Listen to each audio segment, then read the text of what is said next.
Hello everyone, welcome to what I it in a day series 1। তো ঈদের দিন সকালবেলা আমি খেয়ে নিয়েছিলাম লুচি, চিকেন চানা, ফিরনি, লাড্ডু, ডালের বরফি আর ছিল কোল্ড ড্রিঙ্কস। আর দুপুরবেলা প্রচণ্ড গরম পড়েছিল, তাই মাকে বলেছি একদম সিম্পল কিছু রান্না করতে। তাই মা করেছিল চিকেন কষা, রাইস আর ছিল স্যালাড।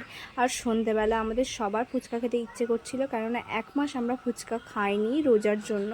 আর সারাদিন পরে ওই ফুচকা খাওয়া আমরা প্রেফার করতাম না।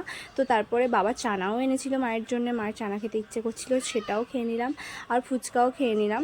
বাবা অনেকগুলো ফুচকা এনেছিল, কেননা আমাদের সবারই প্রচণ্ড খেতে ইচ্ছে করছিল। তারপরে আমরা ফুচকা খেয়ে নিলাম। তোমাদের কার কার চানা বেশি ভালো লাগে নাকি ফুচকা ভালো লাগে সেটা কমেন্টে জানিও। আর আমার তো ফুচকাটাই বেশি ভালো লাগে। আর তোমাদের কার কার শুকনো ফুচকা খেতে বেশি ভালো লাগে প্লিজ কমেন্টে জানিও, কেননা আমার দিদির শুকনো ফুচকা খেতে বেশি ভালো লাগে জলের থেকে। তো আমি শুকনো ফুচকা খেয়ে নিচ্ছিলাম। সারাদিন অনেক কিছু খাওয়ার পরে আমার আর ফুচকা কিছু খেতে ইচ্ছে করছিল না, ফুচকা ছিল বলে তাও আমি খেয়েছি।